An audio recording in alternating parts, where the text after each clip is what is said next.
Tu sais, quand la télévision en direct déraille, elle le fait spectaculairement. Voici les moments qui ont fait halter les spectateurs, grincer des dents ou changer de chaîne en urgence. On parle d'accidents, de gaffes choquantes et d'incidents troublants survenus en direct, sous les yeux de millions de téléspectateurs. Des séquences brutes, inconfortables, impossibles à oublier. Si tu crois que la télévision en direct est toujours sous contrôle, attends de voir ça. Voici 1 heure des moments les plus troublants de l'histoire de la télévision en direct.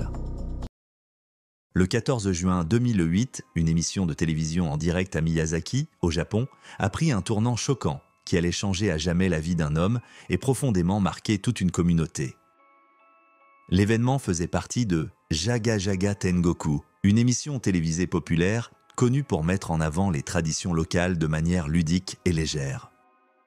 Ce jour-là, le segment présentait une compétition unique appelée Butsumo, où les participants se poussaient joyeusement dans un grand anneau en polystyrène posé sur un champ de riz boueux. Le but n'était pas de faire tomber ses adversaires, mais de se couvrir de boue autant que possible. Yanagida Tetsushi, un animateur de télévision bien connu, était présent pour couvrir l'événement. Alors que les caméras tournaient, il a décidé de participer, ajoutant une touche de divertissement. Sans hésitation, il a plongé tête la première dans l'eau boueuse peu profonde, cherchant à s'immerger complètement pour un effet comique. Mais au lieu de rire, le moment s'est transformé en tragédie. Sous l'eau boueuse se trouvait le sol dur et impitoyable. Lorsque Yanagida a atterri, son cou a heurté la surface avec force, provoquant de graves dommages à sa colonne vertébrale. En un instant, il a perdu toute capacité de mouvement. La diffusion en direct a continué, inconsciente de la gravité de la situation. Au début, même ceux autour de lui n'ont pas réalisé que quelque chose n'allait pas. Maiko Konishi, une autre animatrice, pensant qu'il plaisantait, a joyeusement versé plus de boue sur sa tête.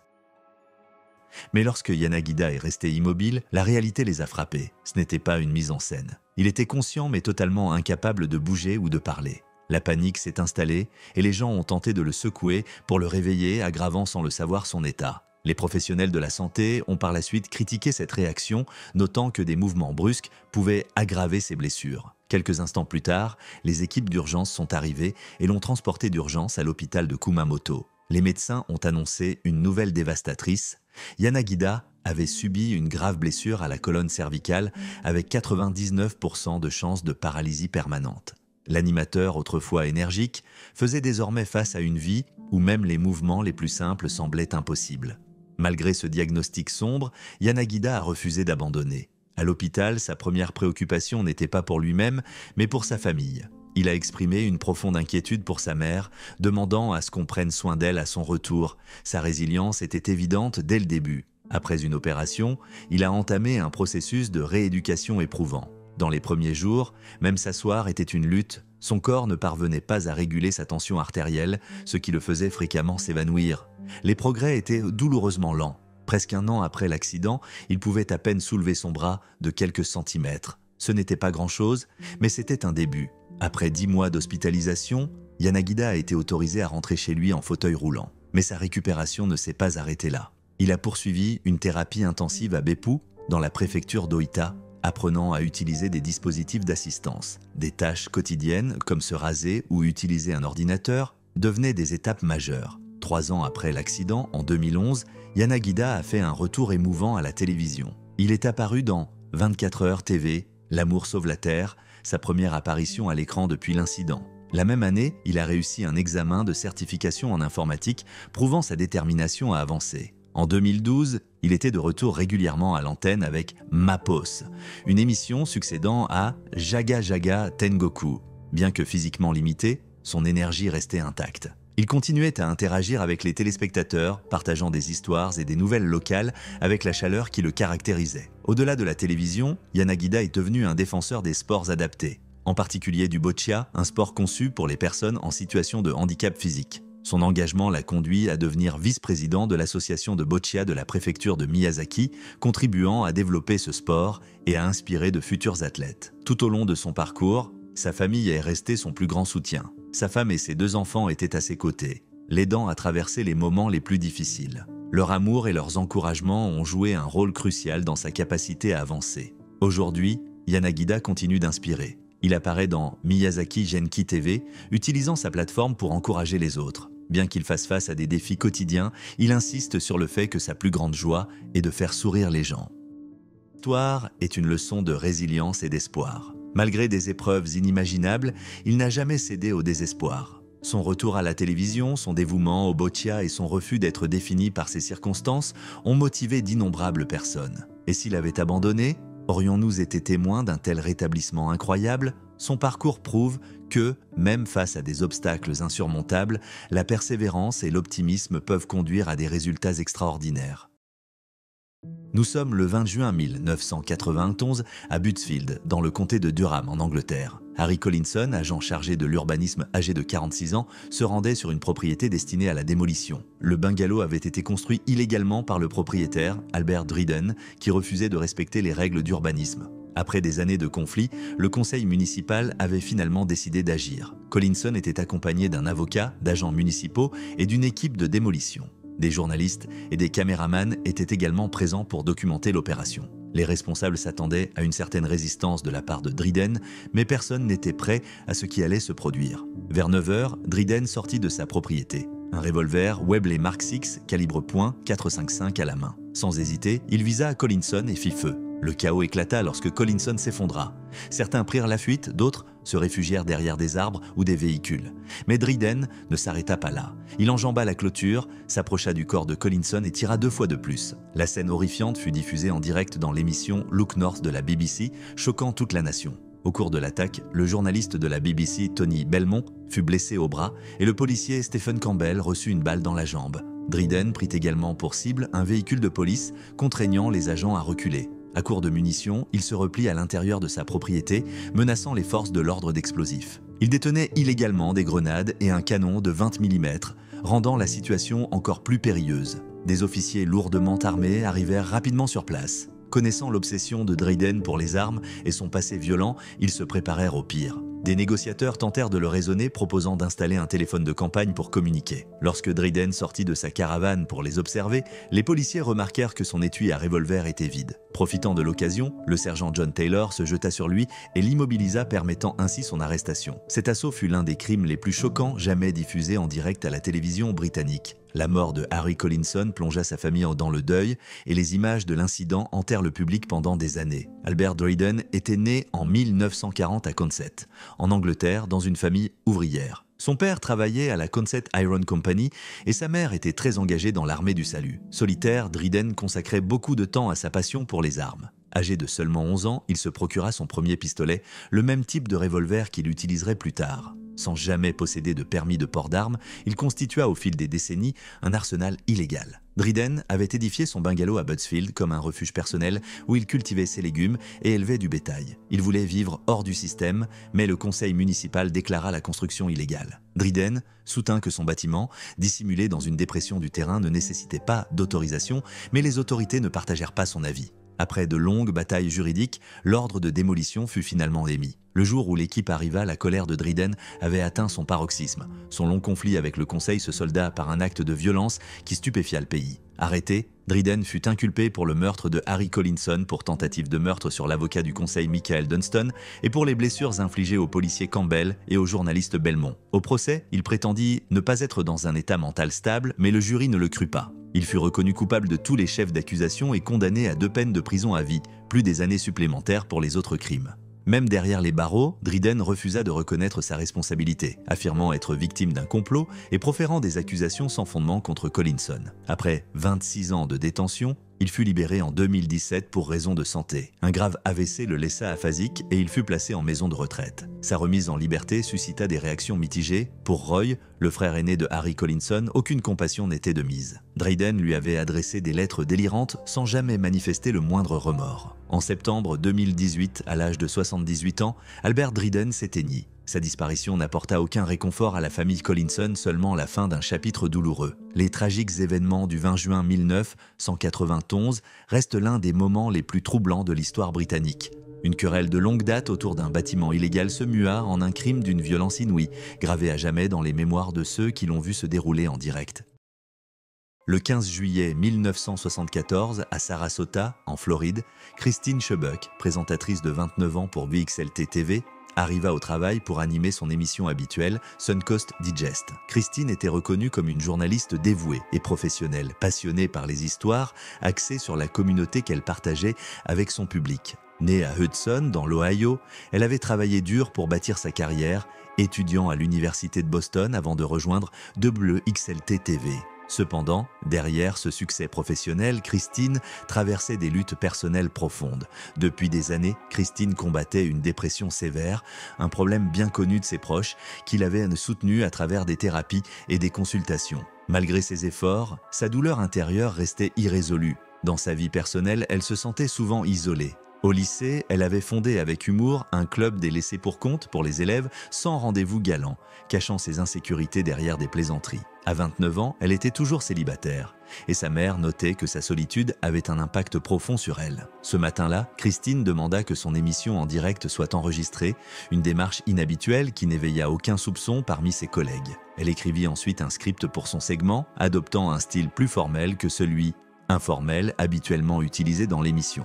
Malgré cela, personne ne perçut de signes inquiétants dans son comportement. À 9h30, Christine prit place au bureau des présentateurs pour débuter l'émission en direct. Elle lut calmement les actualités, conservant son ton professionnel habituel. Une panne technique provoqua une courte interruption, laissant un moment de silence à l'antenne. Puis, fixant directement la caméra, elle fit une annonce saisissante. Quelques instants plus tard, Christine passa à l'acte. Dans la salle de contrôle, un silence incrédule s'installa alors que l'équipe tentait de comprendre ce qui venait de se passer. Le directeur technique, Linford Ricard, crut d'abord à une blague de mauvais goût. Se précipitant dans le studio, il trouva Christine inconsciente à son bureau. La station interrompit immédiatement la diffusion et le personnel appela les secours. Christine fut transportée à l'hôpital mémorial de Sarasota où les médecins tentèrent de la sauver. Malgré leurs efforts, elle s'éteignit 14 heures plus tard. La nouvelle de l'incident se propagea rapidement, choquant profondément ses collègues, la communauté et la nation.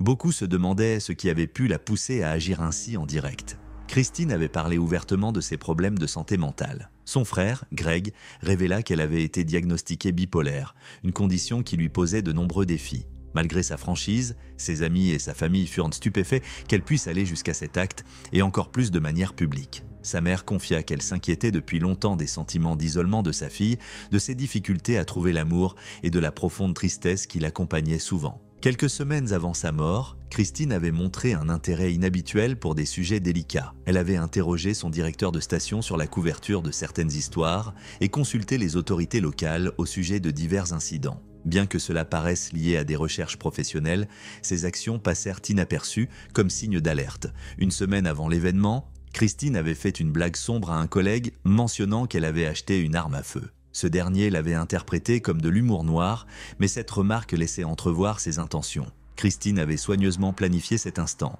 Après sa mort, la police découvrit le script qu'elle avait écrit pour l'émission du jour. Celui-ci détaillait les événements avec précision, comme si elle avait anticipé l'issue. Même dans ces derniers moments, le dévouement de Christine pour son travail transparaissait, elle avait rapporté cet événement avec la même exactitude qu'elle valorisait tant. La décision de Christine laissa derrière elle de nombreuses questions. Sa famille et ses collègues continuèrent de se demander pourquoi elle avait choisi un moyen aussi public pour exprimer sa douleur. Certains ont émis l'hypothèse qu'elle voulait dénoncer le sensationnalisme qu'elle critiquait dans les médias ou qu'elle voyait cela comme le seul moyen de montrer l'étendue de ses souffrances.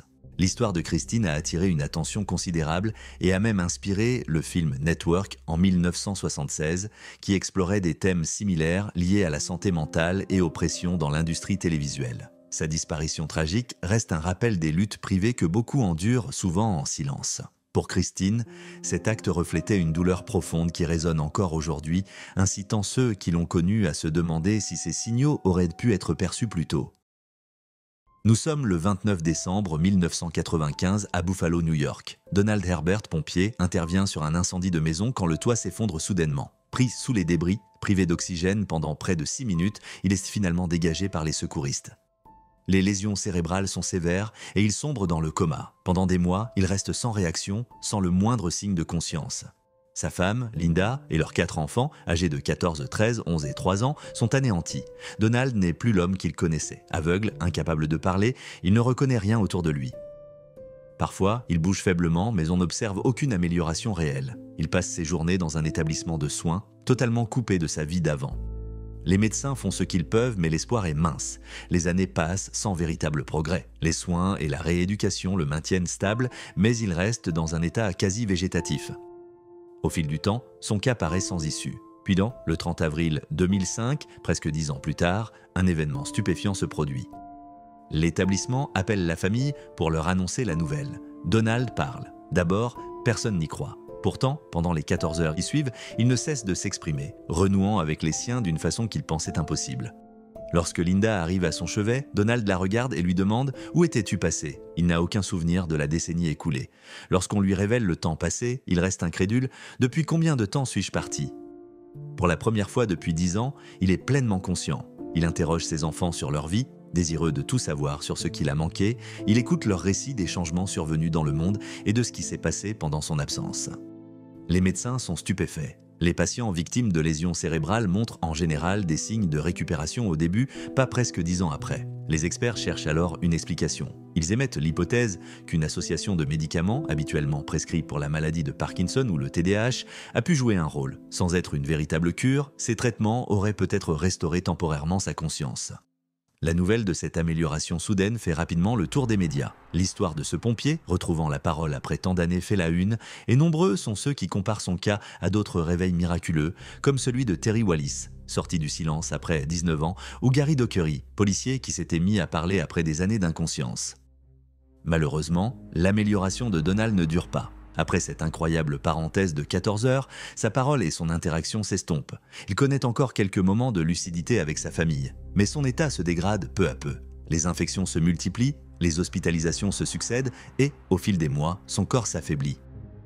Le 21 février 2006, Donald Herbert s'éteint à 44 ans, terrassé par des complications pulmonaires. Sa famille est à son chevet, peinée d'avoir retrouvé cet homme qu'ils avaient cru perdu, même si ce ne fut que pour un bref instant. L'histoire de Donald n'est pas seulement celle d'un pompier courageux, mais celle d'une résilience extraordinaire et de ces moments inespérés partagés avec ses proches. Linda et leurs enfants n'ont jamais renoncé, même lorsque les médecins avaient perdu tout espoir. Pendant presque 10 ans, ces enfants ont grandi sans la présence de leur père, mais ils ont eu cette ultime chance de lui parler avant de le voir partir. Son cas soulève encore bien des questions. Comment a-t-il pu recouvrer la conscience après tant d'années? Était-ce grâce aux médicaments, à un phénomène médical inexpliqué, ou à quelque chose que la science ne peut expliquer? De nombreuses familles confrontées à des situations similaires ont contacté les médecins de Donald, espérant que le même traitement pourrait ramener leurs proches, ne serait-ce que pour un moment. Donald repose désormais au cimetière de Holy Cross à Lackawanna, New York. On se souvient de lui non seulement pour son dévouement de pompier, mais aussi pour le mystère entourant ses derniers jours. Son histoire demeure l'une des plus fascinantes de la médecine contemporaine. Même des années plus tard, le récit de Donald continue de captiver et d'inspirer. Un rappel que, même dans les heures les plus sombres, l'imprévu est toujours possible. C'était le 16 janvier 2009 lorsqu'un moment inattendu à la télévision en direct a laissé les téléspectateurs du monde entier sous le choc. Le journaliste israélien Shlomi Eldar se préparait à interviewer la ministre des Affaires étrangères Tzipi Livni sur la guerre à Gaza lorsqu'il a reçu un appel qui allait changer le cours de l'émission et profondément émouvoir tous ceux qui regardaient. L'appel venait du docteur Izzeldin Abou-Elesh, un médecin palestinien qui avait travaillé dans des hôpitaux israéliens pendant des années. Connu pour son engagement en faveur de la paix, Abou-Elesh n'avait jamais laissé le conflit en cours dans la région obscurcir sa croyance en la coexistence. Mais cette fois, il n'appelait pas pour parler d'espoir ou de son travail. Sa voix tremblait alors qu'il partageait une nouvelle dévastatrice qui allait changer sa vie à jamais. L'angoisse d'Izzeldin se déversait à travers le téléphone alors qu'Eldar écoutait, incrédule. Sa maison à Gaza avait été touchée par une frappe aérienne et la nouvelle dévastatrice suivait. 3 des filles d'Izzeldin et sa nièce avaient été tuées sur le coup. Bouleversé par la douleur brute dans la voix d'Izzeldin, Eldar a pris une décision instantanée de mettre l'appel en haut-parleur. Toute la nation pouvait maintenant entendre la profondeur de sa peine. En arrière-plan, les pleurs de ses enfants survivants remplissaient les ondes, ajoutant à la tragédie qui se déroulait. Izzeldin pouvait à peine se contenir, ses mots remplis de chagrin, alors qu'il se rappelait la tentative désespérée de les sauver.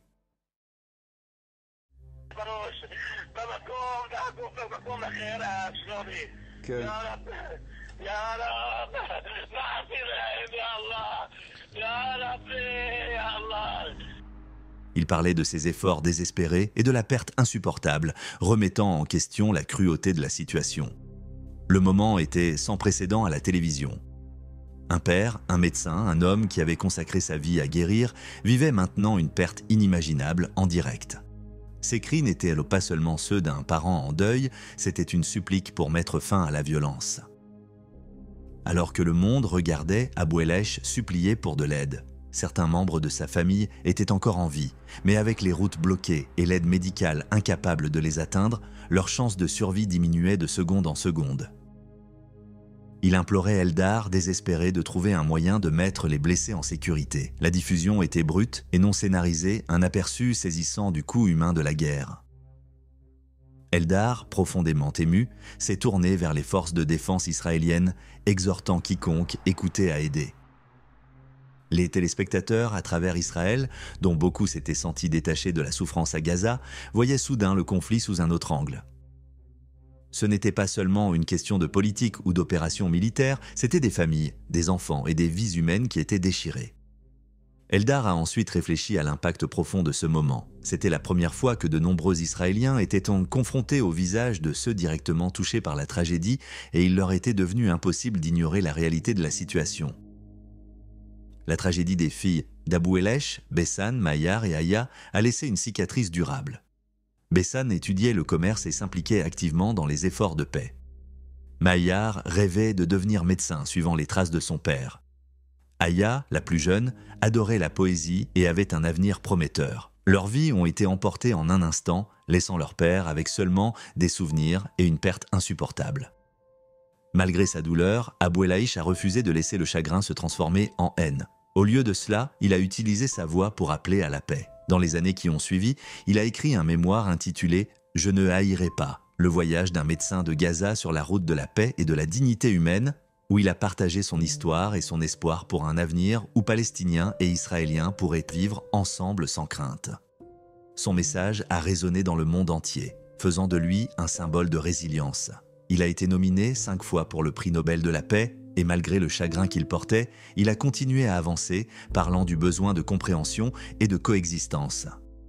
Cet appel téléphonique du 16 janvier 2009 est devenu un moment historique, un aperçu brut et déchirant du coût réel du conflit. Ce n'était pas juste un autre reportage, c'était le cri désespéré d'un père, un appel à se réveiller pour tous ceux qui regardaient. Et bien qu'il ne puisse pas ramener ses filles, il a suscité des conversations sur la paix, la compassion et l'humanité partagée qui existent au-delà des lignes de guerre. C'était le matin du 26 août 2015 à Roanoke, en Virginie. Pour les téléspectateurs de WDBJ7, il semblait s'agir d'une émission normale. La journaliste Alison Parker, 24 ans, et le caméraman Adam Ward, 27 ans, menaient une interview en direct avec Vicki Gardner, directrice locale de la Chambre de commerce, sur les rives pittoresques du lac Smith Mountain à Moneta, en Virginie. Alison était connue pour son esprit dynamique et son engagement envers le journalisme, tandis qu'Adam était apprécié pour sa vision positive et ses fiançailles récentes avec une collègue. Ensemble, ils formaient un duo prometteur. Cependant, cette émission de routine a rapidement tourné au drame. Vers 6h45, alors qu'Alison était en pleine interview avec Vicki Gardner, un homme vêtu de noir s'approcha par derrière. L'émission, jusque-là paisible, fut brusquement interrompue par des bruits forts et inattendus plongeant la scène dans le chaos. L'assaillant, identifié plus tard comme Westerly Flanagan, avait ouvert le feu. La scène fut diffusée en direct, choquant les téléspectateurs avant que l'émission ne soit interrompue. Vicki Gardner, blessée, s'est immobilisée au sol pour tenter d'éviter d'autres blessures. Elle a survécu après une intervention chirurgicale d'urgence. Tragiquement, Alison et Adam n'ont pas survécu. Alison est décédée presque instantanément, tandis qu'Adam a succombé peu après. Les téléspectateurs et la rédaction, sidérés, ont eu du mal à comprendre ce drame.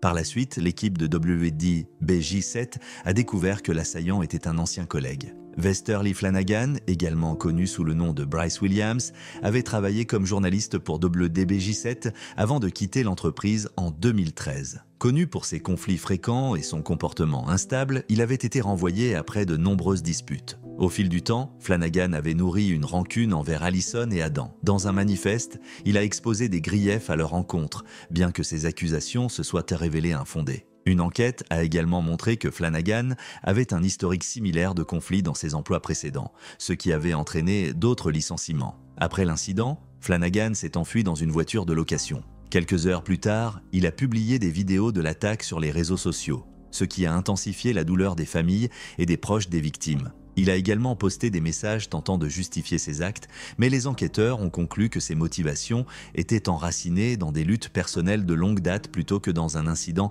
spécifique impliquant Allison ou Adam. La police a localisé la voiture de Flanagan sur l'autoroute, mais avant qu'il ne puisse l'arrêter, il a eu un accident. Dans ses derniers instants, il a mis fin à ses jours, laissant une communauté dévastée par ses actes. Les décès d'Allison et Adam ont eu un impact puissant non seulement sur WDBJ7, mais également à travers tout le pays. Jeff Marks, directeur général de WDBJ7, a exprimé le profond chagrin de la station, soulignant l'affection que l'équipe portait à Allison et Adam et la tristesse immense ressentie par toute l'organisation. Un hommage a été rendu à Allison et Adam en présence de leurs familles, amis et collègues. Melissa Ott, la fiancée d'Adam qui avait assisté à l'événement depuis la salle de contrôle, était profondément affectée. Ils avaient en prévu un avenir ensemble, tragiquement interrompu. Le père d'Allison, Andy Parker, a exprimé sa douleur en décrivant sa fille comme sa lumière brillante et éclatante. Déterminé à agir, il a milité pour réduire la diffusion de contenus nuisibles sur les réseaux sociaux. Monsieur Parker s'est battu pour que les vidéos de l'événement soient retirées des plateformes. Monsieur Parker a déposé des plaintes auprès de la Commission fédérale du commerce contre des plateformes comme YouTube et Facebook, les tenant responsables d'avoir permis la diffusion de tels contenus. Il a soutenu que ces entreprises avaient le devoir de protéger les familles du traumatisme de voir ces images partagées à répétition. En 2021, Monsieur Parker a poursuivi son engagement, appelant à de nouvelles lois pour tenir les entreprises de réseaux sociaux responsables de la gestion des contenus violents. Il a insisté sur le fait que publier des contenus violents n'était pas une liberté d'expression, mais une source de souffrance, soulignant l'importance de renforcer la réglementation pour protéger les autres de douleurs similaires à l'avenir. La nuit d'Halloween 1992, des millions de personnes à travers le Royaume-Uni se sont branchées sur un programme spécial de la BBC intitulé Ghostwatch. Présenté comme une enquête paranormale en direct, il suivait une famille de Northolt, dans le Grand Londres, qui prétendait que sa maison était hantée. Animé par des visages bien connus de la télévision, le show donnait l'illusion d'une véritable émission en direct. Ce que les téléspectateurs ignoraient, c'est que Ghostwatch était entièrement scénarisé. Un drame fictionnel maquillé en reportage réel. Ce qui commençait comme un divertissement s'est rapidement transformé en controverse nationale. Le programme mettait en scène le journaliste Michael Parkinson en studio, tandis que la présentatrice Sarah Green menait l'enquête sur place. Elle s'était rendue chez la famille Hurley, Pamela et ses deux filles, qui avaient déclaré entendre des coups, frappements et grattements inexpliqués dans leur maison. Au début, Pamela pensait à un problème de plomberie, mais lorsque des objets se sont mis à bouger seuls et que ses enfants ont arboré d'étranges griffures, elle a fini par croire à quelque chose de plus sinistre. La famille croyait qu'un esprit, qu'ils appelaient Pip à cause des bruits de tuyauterie, était responsable de ces phénomènes. Au fil de l'émission, des silhouettes sombres apparaissaient en arrière-plan, et il fut suggéré que Pips était le fantôme d'un ancien résident, Raymond Tunstall, un homme au passé trouble. Le programme entretenait la tension par des moments angoissants, rendant le tout terriblement réaliste. Le style de réalisation amplifiait encore l'effet. Images tremblantes, panne technique, inattendue et atmosphère chaotique poussaient beaucoup à croire qu'ils assistaient à un véritable événement paranormal. La peur a culminé quand Sarah Green est entrée dans un placard sous l'escalier et a soudainement disparu, apparemment happée par une force invisible. Pendant ce temps, en studio, les lumières vacillaient, le matériel déconnait et Michael Parkinson semblait en transe, parlant d'une voix inquiétante. Puis, sans crier gare, l'écran est passé brutalement à un bulletin d'information classique de la BBC, laissant les téléspectateurs abasourdis. Dès la fin de l'émission, la panique s'est répandue dans tout le pays. La BBC a reçu plus de 21 000 appels cette nuit-là de téléspectateurs terrifiés, nombreux étant ceux qui étaient persuadés d'avoir assisté à un véritable événement surnaturel. Des parents ont rapporté que leurs enfants étaient profondément perturbés, certains refusant de dormir seuls. D'autres ont même affirmé avoir vécu des phénomènes étranges dans leur propre foyer après le programme. Le retour de bâton a été violent. Bien que Ghostwatch fût indiqué comme une fiction dans les programmes télé, beaucoup n'avaient pas repéré la mention et se sentaient dupés. Les plaintes ont afflué, accusant la BBC d'avoir semé une peur inutile. Certaines femmes seraient même entrées en travail à cause du choc et de nombreux enfants sont restés traumatisés bien après la diffusion. Face à la controverse, la BBC a décidé de ne plus jamais rediffuser Ghostwatch. L'émission a été bannie de la grille des programmes et est restée verrouillée pendant des années. Mais le drame le plus tragique fut sans doute l'impact sur Martin Denham, 18 ans. Martin, qui avait des troubles cognitifs, a été profondément marqué par Ghostwatch. Ses parents, April et Percy Denham, ont expliqué qu'il est devenu de plus en plus angoissé après avoir regardé l'émission, convaincu que les événements se déroulaient dans leur propre maison. 5 jours plus tard, Il est décédé, laissant une note suggérant qu'il croyait devenir lui-même un fantôme. Ses parents, dévastés, ont estimé que Ghostwatch avait contribué à sa détresse et ont demandé une enquête sur la responsabilité de la BBC.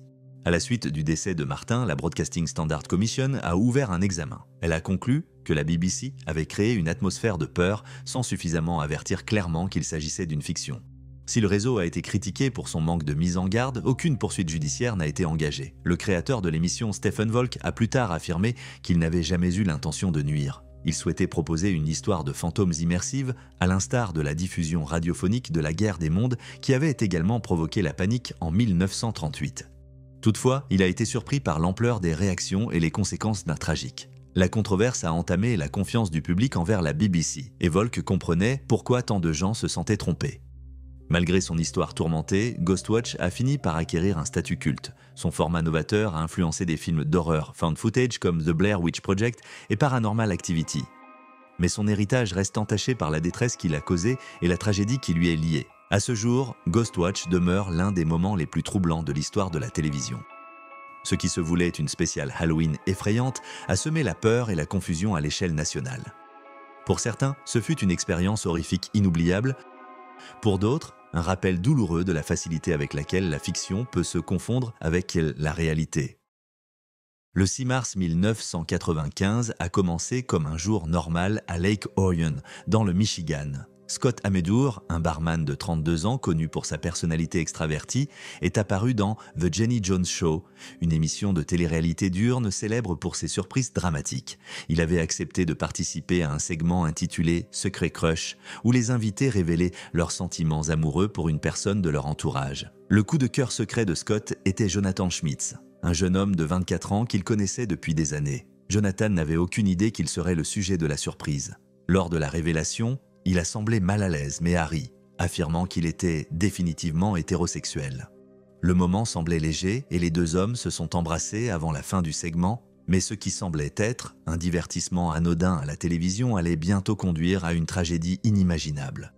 3 jours plus tard, le 9 mars, Scott était mort. Ce matin-là, il avait laissé une note taquine dans la boîte aux lettres de Jonathan, espérant peut-être poursuivre leur interaction. Mais au lieu de rire, la note a déclenché quelque chose de bien plus grave. Jonathan, se sentant embarrassé et submergé, a retiré de l'argent de son compte bancaire et a acheté un fusil. Il s'est ensuite rendu à la maison mobile de Scott à Lake Orion. Lorsque Scott a ouvert la porte, Jonathan lui a demandé s'il avait laissé la note. Scott a confirmé, souriant apparemment, inconscient du danger. Dans un accès de rage soudain, Jonathan a récupéré le fusil dans sa voiture et est revenu. Sans avertissement, il a tiré 2 fois, touchant Scott à la poitrine. Jonathan est immédiatement parti, s'est rendu à une station-service et a appelé le 911. Il a calmement admis ce qu'il avait fait, affirmant avoir agi sous le coup de l'humiliation après son apparition à l'émission. La police l'a rapidement arrêté et cette affaire choquante est rapidement devenue connue sous le nom de Jenny Jones Murder. Lors de l'enquête, des questions ont surgi quant à savoir si Jonathan avait été induit en erreur par les producteurs de l'émission. Ils ont affirmé qu'il avait été informé que son admirateur secret pouvait être un homme ou une femme, mais Jonathan a insisté sur le fait qu'il pensait qu'il s'agirait d'une femme. Ses avocats ont soutenu qu'il avait agi sous le coup d'une détresse émotionnelle extrême, citant ses antécédents de problèmes de santé mentale. La famille de Scott était dévastée. Son frère, Frank Ametur Jr., s'est exprimé contre Jonathan et The Jenny Jones Show, estimant que les producteurs avaient exploité Scott pour le divertissement. L'affaire a suscité des débats sur la responsabilité des médias et l'éthique de la télé-réalité. Jonathan a été accusé de meurtre au premier degré, mais son équipe de défense a soutenu qu'il avait réagi impulsivement sous la pression. En 1996, il a été reconnu coupable de meurtre au deuxième degré et condamné à 25 à 50 ans de prison. Cependant, sa condamnation a été annulée en appel. Après un nouveau procès en 1999, il a de nouveau été reconnu coupable et renvoyé en prison. Malgré sa peine, Jonathan a été libéré sous condition en 2017 après avoir purgé 22 ans. Sa libération a suscité de nouveaux débats. Certains estimaient qu'il avait payé sa dette, tandis que d'autres, y compris la famille de Scott, pensaient qu'il n'avait jamais vraiment montré de remords. Geoffrey Fieger, l'avocat de la famille Amedur, a critiqué le système judiciaire pour avoir permis à Jonathan de marcher librement, surtout qu'il n'avait jamais présenté d'excuses publiques. Pendant ce temps, la famille de Scott a engagé des poursuites contre The Jenny Jones Show et sa société mère, Warner Bros.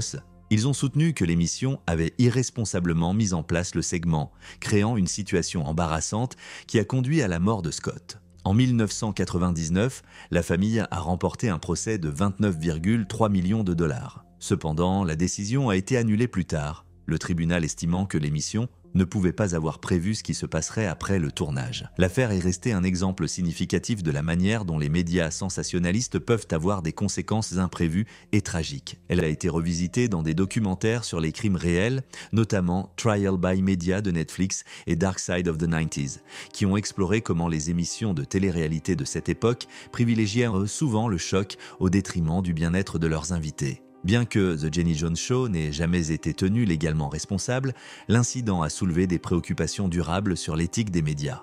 La vie de Scott aurait-elle pu être épargnée si Jonathan avait reçu plus d'informations? Si l'émission avait adopté une approche différente, les choses auraient-elles pu se terminer autrement? Les événements choquants entourant la mort de Scott Amedure ont exposé le côté sombre de la télé-réalité où les émotions personnelles sont transformées en divertissement, parfois avec des conséquences irréversibles. C'était un vendredi ordinaire de fin septembre 2012 près de Phoenix en Arizona lorsqu'une poursuite à grande vitesse diffusée en direct a tourné au drame. Les téléspectateurs de Fox News ont assisté à un événement choquant en temps réel. Au centre de cette poursuite se trouvait Jodon Frank Romero, un résident de Phoenix âgé de 33 ans avec un lourd passé criminel. Romero avait un historique marqué par de nombreuses accusations allant de la possession de drogue à des agressions. Sa vie avait été empreinte de difficultés et de tragédies. Il avait vu son frère mourir à 16 ans, perdu son père d'un cancer peu après et assisté à la mort violente de sa mère et de son beau-père lors d'une invasion de domicile à l'âge de 20 ans. Avec le temps, ses actions étaient devenues de plus en plus dangereuses, bien que personne ne s'attendît à ce qui allait se produire ensuite. Le 28 septembre 2012, vers 10h45, Romero tenta de voler une voiture à Avalos Hernandez dans un parking de Denny's à Tonopah. Menaçant Hernandez avec un Glock 45, il exigea les clés de la voiture. Terrifié, Hernandez les lui remit et alerta la police depuis le restaurant pendant que Romero s'éloignait à bord de la voiture volée, déclenchant une poursuite à travers le désert de l'Arizona. La police de Phoenix se mobilisa rapidement pour le suivre. D'abord, ils le poursuivirent directement, mais la conduite imprudente de Romero les obligea à adopter une approche plus sécurisée, utilisant des voitures banalisées et un hélicoptère pour le suivre à distance. Peu après, Fox News commença à diffuser la poursuite, utilisant les images de leur affilié local à Phoenix. Les actions de Romero devinrent de plus en plus intenses. Il tira depuis la voiture en mouvement, visant même l'hélicoptère qui le suivait. Les policiers, préoccupés par la sécurité publique, tentèrent d'éviter une confrontation directe. Près de la 44e avenue et de Roosevelt, il tira sur des officiers en civil sur le bord de la route. Bien que des balles aient touché un de leurs véhicules, les agents s'en sortirent indemnes. Romero poursuivit sa route, apparemment déterminé à ne pas s'arrêter. Finalement, près de la 500e avenue, il quitta l'autoroute et sortit de la voiture. Un officier tira un coup de feu qui le manqua et Romero s'enfuit à pied. Ce qui se produisit ensuite fut choquant et tragique, diffusé en direct devant des millions de téléspectateurs. Romero s'arrêta, sembla désorienté, puis plongea une main dans sa veste pour en sortir une arme. Il la pointa sur le côté de sa tête et, dans un moment soudain et perturbant, mit fin à ses jours. Le flux vidéo de Fox News captura l'incident, horrifiant les téléspectateurs ainsi que l'animateur Shepard Smith. Smith, qui commentait la poursuite, fut bouleversé par ce qui venait de se passer à l'écran. Bien qu'un délai de diffusion ait été prévu pour éviter ce type de scène, il échoua, permettant à tout de passer en direct. Smith s'excusa par la suite, expliquant que l'équipe avait tenté d'empêcher un tel incident, mais qu'une grave erreur avait conduit à la diffusion. La réaction publique fut rapide et virulente.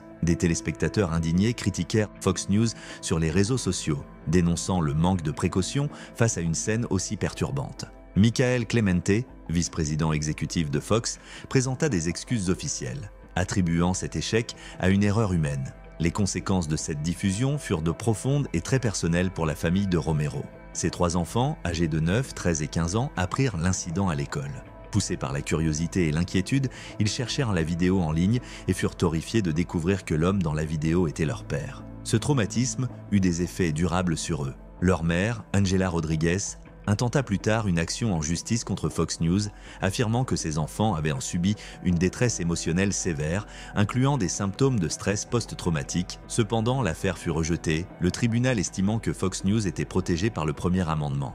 La sœur de Romero, Nature, intenta également une action en justice contre la chaîne, invoquant une détresse émotionnelle causée par la diffusion. Son affaire fut également rejetée par le tribunal. Cet incident non seulement laissa les enfants de Romero profondément marqués, mais il déclencha aussi un débat national sur les responsabilités des médias lors de diffusion en direct. Bien que Fox News ait exprimé ses regrets, la diffusion marqua les esprits et souleva des questions sur les pratiques éthiques dans les médias.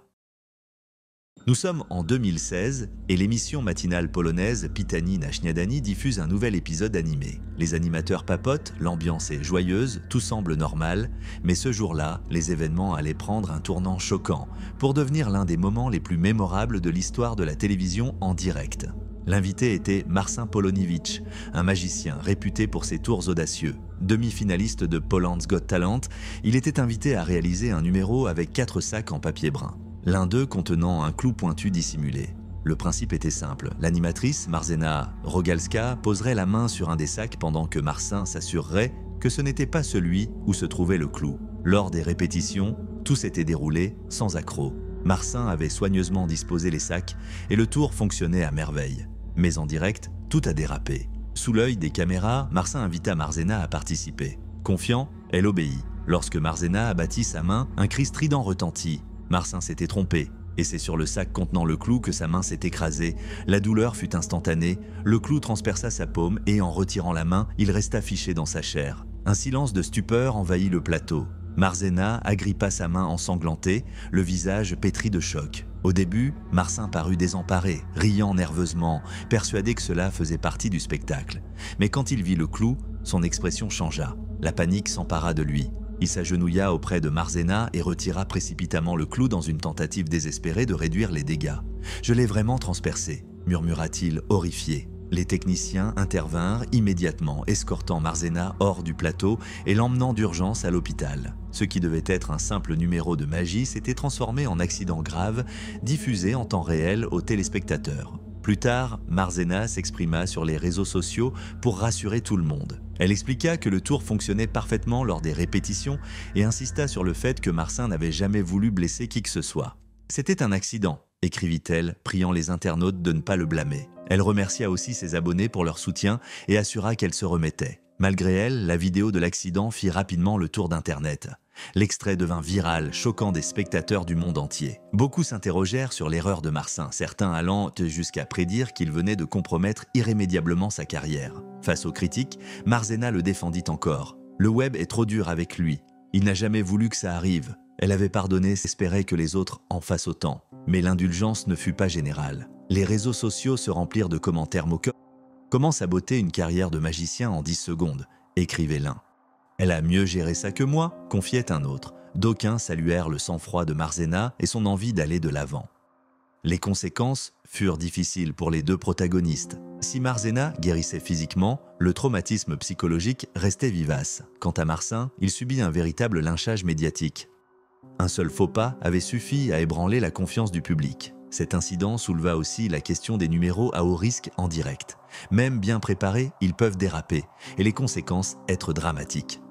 L'accident prouva que, malgré les précautions, le direct demeure imprévisible. Des années plus tard, la vidéo de la blessure de Marzena continue de circuler en ligne, rappelant à tous cet instant d'angoisse. Ce qui se voulait divertissement se mua en urgence médicale, montrant que même les performances les plus rodées peuvent mal tourner. Au final, c'est la réaction de Marzena qui restera gravée dans les mémoires. Malgré la douleur, elle choisit le pardon, démontrant une empathie rare. Cet accident restera un moment de télévision dont on parlera longtemps encore. Le 22 novembre 1963, à Dallas, au Texas, Lee Harvey Oswald, un ancien marine de 24 ans, se tenait près d'une fenêtre au 6e étage du dépôt de livres scolaires du Texas, un fusil à la main. En contrebas, des foules s'étaient rassemblées pour voir le cortège présidentiel de John F. Kennedy passer, inconscientes qu'elles allaient être témoins de l'un des moments les plus choquants de l'histoire américaine. À 12h30, 3 coups de feu retentirent. Le premier manqua sa cible, mais les deuxième et troisième atteignirent le président. Kennedy s'effondra sur la banquette arrière de sa décapotable, sa femme Jacqueline à ses côtés. Le gouverneur du Texas, John Connally, fut blessé, mais survécut. Kennedy fut transporté d'urgence à l'hôpital Parkland Memorial, où il fut déclaré mort à l'âge de 46 ans. La nouvelle de sa disparition se répandit rapidement, plongeant la nation et le monde dans la stupeur. Accusé d'avoir commis cet acte, Oswald avait vécu une vie compliquée et tumultueuse. Né à la Nouvelle-Orléans le 18 octobre 1939, il perdit son père avant sa naissance, laissant sa mère, Marguerite, élever seule ses fils.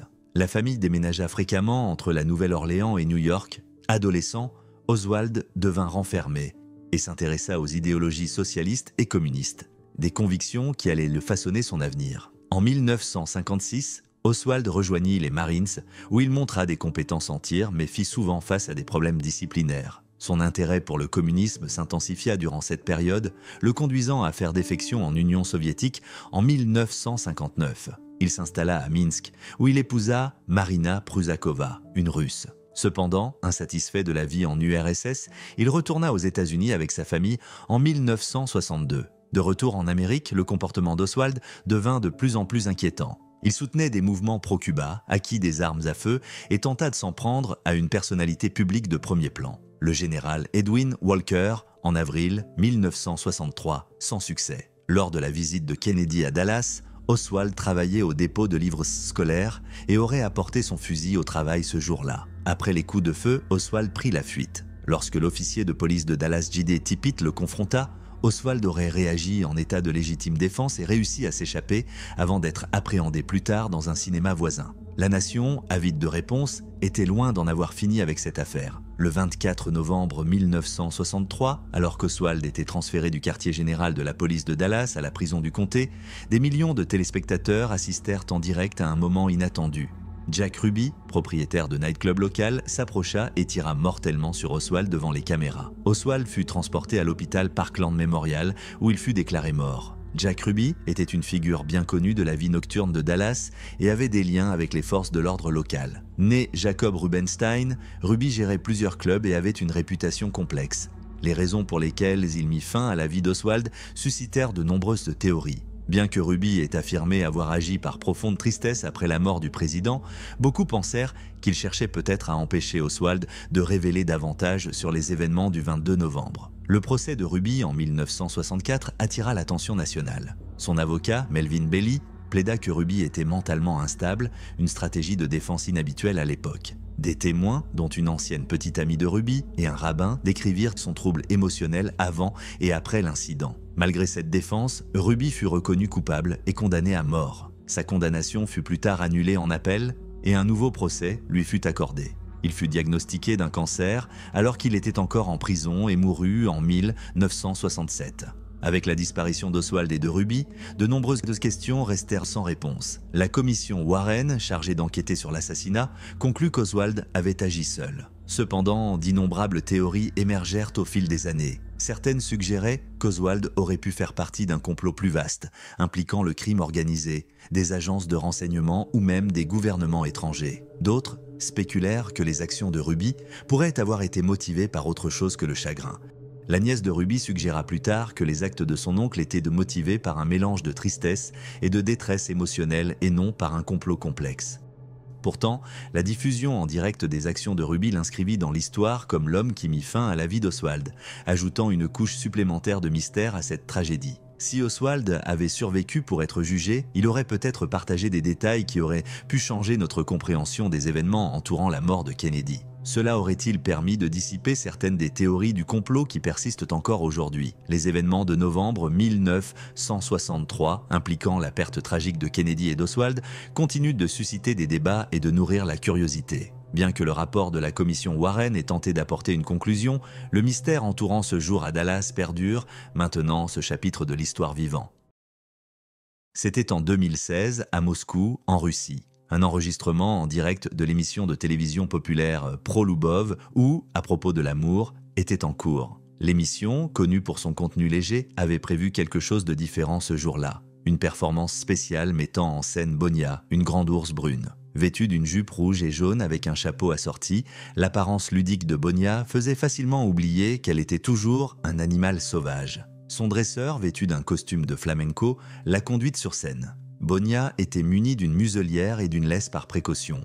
Pour la garder calme, le dresseur lui donnait de petites friandises à travers l'ouverture de la muselière. L'ours a obéi en effectuant des tours simples, tournant en rond pour le plaisir du public. Tout semblait se passer sans problème, jusqu'à ce que cela ne soit plus le cas. Une jeune présentatrice de l'émission, en train de filmer un segment sur la sécurité des animaux sauvages, s'est approchée de Bonia par derrière. Peut-être en sous-estimant le risque, elle a tendu la main pour toucher l'ours. En une fraction de seconde, Bonia a réagi. Se sentant menacée, elle s'est retournée brusquement et a frappé de sa patte massive les vêtements de la femme, la tirant vers le bas avec une force surprenante. Le studio est tombé dans le silence. Pendant un bref instant, il a semblé que la situation pourrait dégénérer, mais Bonia a rapidement perdu tout intérêt. Son dresseur a agi rapidement, l'éloignant tout en réprimandant la présentatrice. La femme, visiblement secouée, a réussi à se relever, ses excuses à peine audibles, alors qu'elle murmurait quelques mots. Malgré la rencontre effrayante, la présentatrice n'avait aucune blessure visible. Mais la réalisation de ce qui aurait pu arriver a laissé tout le monde sous le choc. Même le caméraman qui avait capturé le moment a été vu gardant ses distances avec l'ours. L'équipe entière a été rappelée que, peu importe à quel point un animal semble être dressé, ses instincts peuvent reprendre le dessus en un instant. Le public, qui avait été diverti quelques instants plus tôt, voyait maintenant la réalité de l'utilisation d'animaux sauvages dans les spectacles. Des organisations comme PETA, People for the Ethical Treatment of Animals, ont longtemps mis en garde contre les problèmes éthiques entourant les ours en captivité. Beaucoup, comme Bonia, étaient empêchés d'hiberner, ce qui pouvait affecter leur bien-être physique et mental. Cette privation pouvait conduire à des comportements imprévisibles, surtout pendant les mois les plus froids. La réaction du dresseur n'était pas juste un avertissement, c'était la preuve qu'un animal sauvage, aussi bien dressé soit-il, n'est jamais vraiment apprivoisé. Bonia avait passé des années en captivité, à se produire devant des foules, mais cela n'avait pas effacé ses instincts. L'équipe de télévision venait de voir de près à quelle vitesse un environnement contrôlé pouvait devenir dangereux. Quant à la présentatrice, elle avait beaucoup à penser. Son segment était censé mettre en lumière les risques d'interagir avec des animaux sauvages, mais elle venait de devenir le parfait exemple de ce qu'il ne fallait pas faire. Elle avait été bercée par un faux sentiment de sécurité, distraite par le costume et les tours de l'ours. Mais sous le costume et les tours, Bonia était toujours un animal puissant capable de causer de graves dommages. Après l'incident, Bonia a été retirée en toute sécurité du plateau. Heureusement, la situation ne s'est pas aggravée, mais elle a soulevé de sérieuses inquiétudes quant à l'utilisation d'animaux sauvages dans le divertissement. Même avec des mesures de sécurité en place, les risques ne pouvaient jamais être entièrement contrôlés. Ce n'était pas juste une quasi-accident, c'était une leçon brutale. L'événement a relancé les discussions sur la question de savoir si les animaux sauvages devraient être utilisés pour des spectacles publics. L'attrait de ces créatures sur scène était indéniable, mais le danger l'était tout autant. Nous sommes le 11 décembre 2022 à Solihull, dans les West Midlands, lorsqu'un drame bouleverse la communauté. 4 jeunes garçons, âgés de 6, 8, 10 et 11 ans, jouaient sur la surface gelée de Babs Mill Lake, un lieu de promenade prisé à Kingshurst. Soudain, la glace a cédé sous leurs pieds et ils sont tombés dans l'eau glaciale. Les équipes de secours sont arrivées en un rien de temps et ont déployé tous leurs efforts pour les sauver. Pompiers, policiers et ambulanciers ont travaillé dans des conditions extrêmes, un officier tentant même de briser la glace à main nue. Malheureusement, malgré leur détermination, 3 des garçons, ceux de 8, 10 et 11 ans, n'ont pas survécu. Le plus jeune, âgé de 6 ans, a été le seul à être retiré vivant de l'eau. Le lendemain, la journaliste de la BBC, Joanna Gosling, a annoncé la tragédie en direct. Forte de plus de 20 ans d'expérience, elle avait déjà couvert de nombreux sujets douloureux, mais celui-ci était particulier. En plein bulletin, sa voix s'est brisée. « J'ai une nouvelle vraiment triste à vous annoncer », a-t-elle dit en luttant contre l'émotion. « Nous apprenons que 3 garçons, âgés de 10, 11 et 8 ans, sont morts. » Elle s'est interrompue, bouleversée. « Je suis tellement désolée. C'est une terrible nouvelle. » Son émotion a été ressentie par des téléspectateurs de tout le pays. Les journalistes sont formés à garder leur sang-froid, mais certaines histoires sont trop douloureuses pour rester impassibles. Les secouristes étaient arrivés en quelques minutes, extirpant les enfants de l'eau glacée. Ils ont été transportés d'urgence au Birmingham Children's Hospital et au Heartlands Hospital dans un état critique. Les médecins ont tout tenté, mais les effets de l'hypothermie étaient trop graves. Les sauveteurs, quant à eux, ont été profondément marqués par ce qu'ils avaient vécu. L'officier qui avait essayé de briser la glace a souffert d'une légère hypothermie avant de se rétablir. Mais le traumatisme psychologique, lui, est resté. La nouvelle s'est répandue rapidement et le deuil a envahi la communauté. Un mémorial s'est formé près du lac où l'on déposait fleurs, peluches et messages pour les garçons et leurs familles. Amis, voisins, élus locaux et même membres du club de football Marston Green FC sont venus se recueillir. Le surintendant Richard Harris de la West Midlands Police a évoqué cette perte dévastatrice. « Les familles sont complètement brisées et nous faisons tout notre possible pour les soutenir », a-t-il déclaré. À l'approche de Noël, c'est d'autant plus difficile à supporter. Cette tragédie a aussi incité les autorités à rappeler la dangerosité des surfaces gelées. Richard Stanton, commandant du West Midlands Fire Service, a averti. Les lacs, étangs et réservoirs gelés peuvent sembler sûrs, mais ils sont mortels. Il a invité les parents à sensibiliser leurs enfants aux risques. La réaction émotive de Joanna Gosling a beaucoup ému. Mère elle-même, elle a partagé la peine du pays et reçu de nombreux messages de soutien. Sur les réseaux sociaux, elle a remercié ses abonnés. « Merci pour vos marques de sympathie. C'était un choc et mon cœur va aux familles. » Plus tôt dans l'année, elle avait déjà montré son émotion en reportant le retour de Nazanin Zaghari-Ratcliffe au Royaume-Uni après des années de détention en Iran, mais la perte d'enfants si jeunes à Solihull lui a paru plus déchirante encore. C'était la preuve que, derrière chaque journaliste, il y a un être humain portant le poids des drames qu'il relate.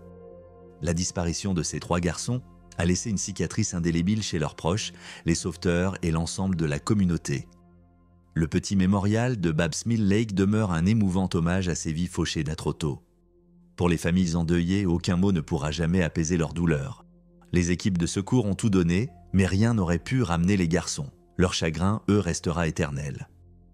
Ce qui avait commencé comme un après-midi de jeu s'est terminé par une perte inimaginable. Une tragédie inattendue qui a bouleversé tant de vies et laissé une communauté en deuil.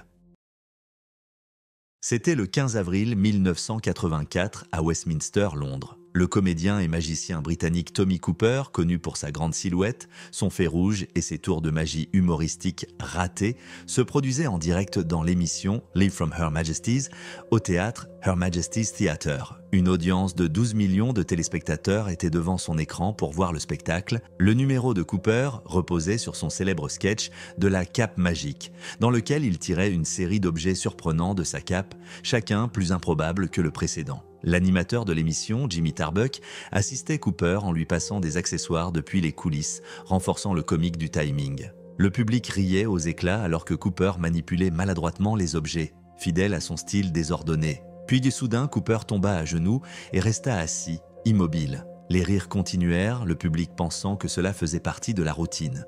Mais dans les coulisses, son fils Thomas et le producteur de l'émission, David Bell, commencèrent à s'inquiéter. Cooper souffrait de problèmes chroniques au dos et son fils savait qu'il n'aurait pas choisi de tomber de cette manière. L'inquiétude gagna rapidement toute l'équipe. Alors que Cooper restait immobile, la diffusion fut interrompue par une publicité imprévue. Les membres de l'équipe se précipitèrent et le manager de Tarbuck tenta de tirer Tommy derrière le rideau. Tragiquement, l'artiste de 63 ans venait de subir un événement médical majeur devant des millions de spectateurs et ne se relèverait pas. Le spectacle devait néanmoins continuer. Les artistes suivants, les Denny et Dustin G, furent invités à poursuivre malgré leur choc visible. Ils montèrent sur scène avec prudence, laissant l'espace où Cooper s'était effondré intact, un souvenir que Dennis qualifiera plus tard de hantant. Pendant ce temps, Cooper fut rapidement transporté à l'hôpital de Westminster, où les tentatives pour le réanimer échouèrent. Il fut déclaré mort peu après son arrivée. Bien que la nouvelle officielle de son décès ne soit annoncée que le lendemain,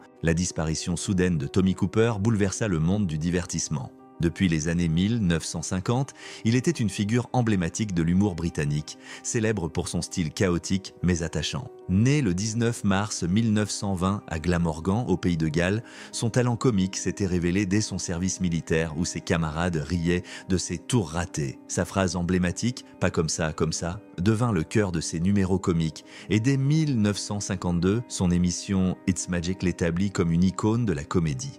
Bien qu'il apparaissait moins souvent à la télévision au début des années 1980, sa dernière performance dans Live from Her Majesty's devint célèbre pour sa fin tragique plutôt que pour les rires qu'elle avait suscités. Après sa mort, des questions furent soulevées sur ce qui aurait pu être fait pour éviter cette tragédie. Certains spéculèrent que son mode de vie avait peut-être contribué à ses problèmes de santé, Cooper étant connu pour son tabagisme et sa consommation d'alcool. Le rôle du public dans cette soirée fatidique posa également question.